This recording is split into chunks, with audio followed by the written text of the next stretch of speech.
আসসালামু আলাইকুম। সবাইকে স্বাগত জানাচ্ছি। আমি নাসরুল হাসান তন্ময়। শুরুতে বিআরবি কেবল সংবাদ শিরোনাম। বাংলাদেশের সর্বশেষ গুরুত্বপূর্ণ আপডেট সংবাদে আপনাকে স্বাগত। শুরুতেই সংবাদ শিরোনাম, পরে বিস্তারিত। প্রথমেই জানাবো সাবেক সিইসি একেএম নুরুল হুদা গ্রেপ্তার।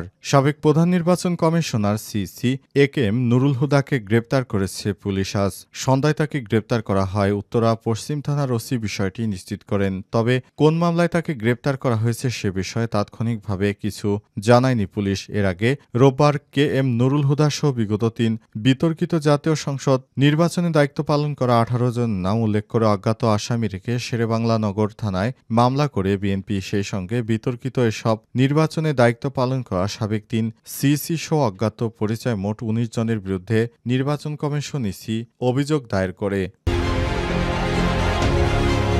ইরানের মিসাইল বৃষ্টিতে ইসরায়েলে বন্ধ বিমান চলাচল। ইরানের মিসাইল বৃষ্টিতে ইসরায়েলের বিমান চলাচল বন্ধ রয়েছে। আল জাজিরা জানিয়েছে, ইসরায়েলের বৃহত্তম বিমান সংস্থা এল আল ইসরায়েল এয়ারলাইন্স আরকেয়া এবং ইসরায়েল জানিয়েছে যে তারা পরবর্তী নির্দেশ না দেওয়া পর্যন্ত লোকদের দেশে ফিরে আসার অনুমতি দেওয়ার জন্য ফ্লাইট স্থগিত রাখা হয়েছে। এরপর জানাবো, ইরানে মার্কিন হামলা তীব্র নিন্দা জানালো চীন। ইরানকে অস্ত্র দিয়ে সহায়তার ঘোষণা। ইরানের পারমাণবিক স্থাপনায় মার্কিন হামলার প্রতিক্রিয়া জানিয়েছে চীন। এই হামলাকে আন্তর্জাতিক আইনের লঙ্ঘন বলেছে বেইজিং। খবর সাউথ চায়না মর্নিং পোস্টে। এদিকে ইরানে মার্কিন হামলার ট্রাম্পের সঙ্গে কথা বললেন না পুতিন। ইরানের পারমাণবিক স্থাপনায় মার্কিন হামলার পর প্রেসিডেন্ট ডোনাল্ড ট্রাম্পের সঙ্গে রুশ প্রেসিডেন্ট ভ্লাদিমির পুতিনের কথা বলার কোনো পরিকল্পনা নেই, এমনটি জানিয়েছে ক্রেমলিন। তবে রাশিয়ার রাষ্ট্রীয় সংবাদ মাধ্যম তাসের প্রতিবেদনে বলা হয়েছে, দ্রুতই পুতিন ও ট্রাম্পের মধ্যে ফোন কল অনুষ্ঠিত হতে পারে। খবর সিএনএন। এবারে জানাবো, ইরানের সঙ্গে দীর্ঘমেয়াদী সমঝোতার চেষ্টা করছে মার্কিন যুক্তরাষ্ট্র, বললেন ভ্যান্স। মার্কিন ভাইস প্রেসিডেন্ট জেডি ভ্যান্স বলেছেন, মার্কিন যুক্তরাষ্ট্র ইরানের পারমাণবিক স্থাপনায় সফলভাবে হামলা চালানোর মাধ্যমে দেশটির পারমাণবিক কর্মসূচি পিছিয়ে দিয়েছে। তিনি আরও যোগ করেন, এর মাধ্যমে ট্রাম্প একটি কূটনৈতিক সমাধানের পথ খুঁজে পাবেন বলে আশা করা হচ্ছে। খবর আল জাজিরার।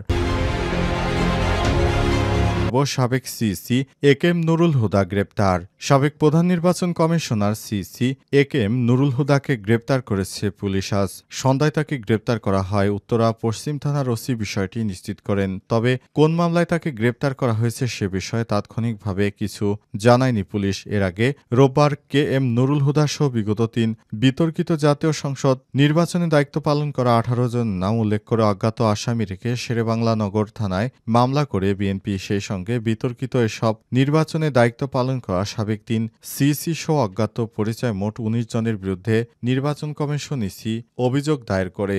বিগত সময়ে যারা বিতর্কিত নির্বাচনে শেখ হাসিনাকে সহায়তা করেছে বা শেখ হাসিনা যারা ঘনিষ্ঠ নির্বাচন কমিশনার ছিলেন, বিগত ৩টি নির্বাচনে তাদেরকে ধরা হচ্ছে। তাদেরকে ধরে ধরে জেলে পোড়া হবে, কারণ এরাই হচ্ছে শেখ হাসিনাকে ফ্যাসিস্ট হতে সহায়তা করেছে। এদের কারণে শেখ হাসিনা ফ্যাসিস্ট হওয়ার সাহস পেয়েছে বলে মনে করে বিএনপির নেতাকর্মীরা। তাই বিএনপি এদের বিরুদ্ধে মামলা দায়ের করেছে।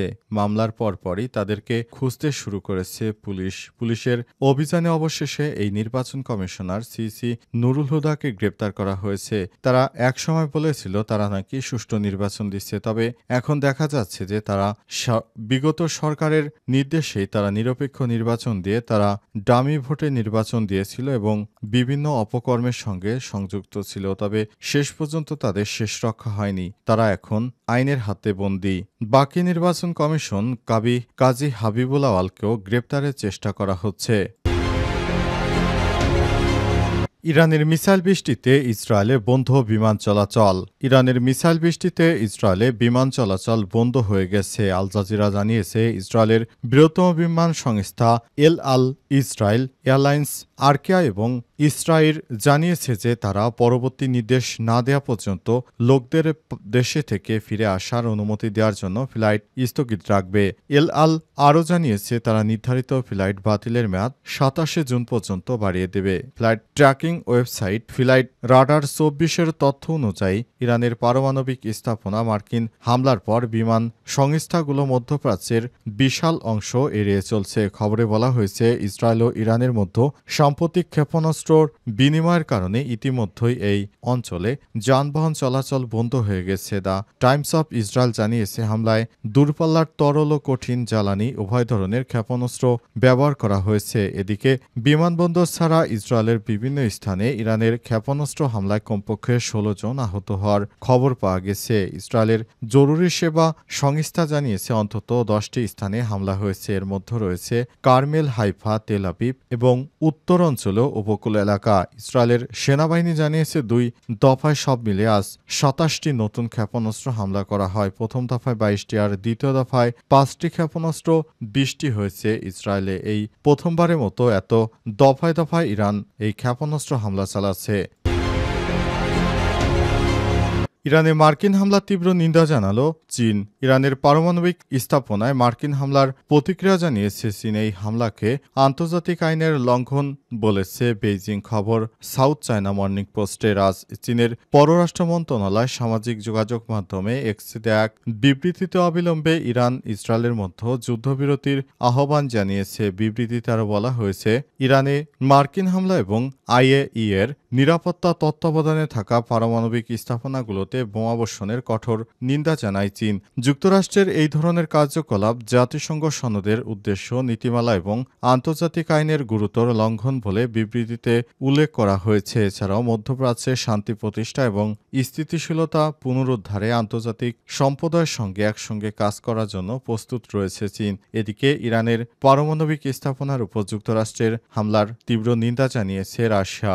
একই সঙ্গে ইরানে মার্কিন এই হামলাকে দায়িত্বজ্ঞানহীন ও আন্তর্জাতিক আইনের চরম লঙ্ঘন বলেও অভিহিত করেছে মস্কো। ইহুদিবাদী ইসরায়েল একের পর এক ইরানের নিরীহ মানুষদের হত্যার চেষ্টা চালিয়ে যাচ্ছে। ইরানও ব্যাপকভাবে প্রতিরোধ করছে, আর ইহুদিবাদীদের সমস্ত স্থাপনা এক এক করে গুড়িয়ে দেওয়া হচ্ছে।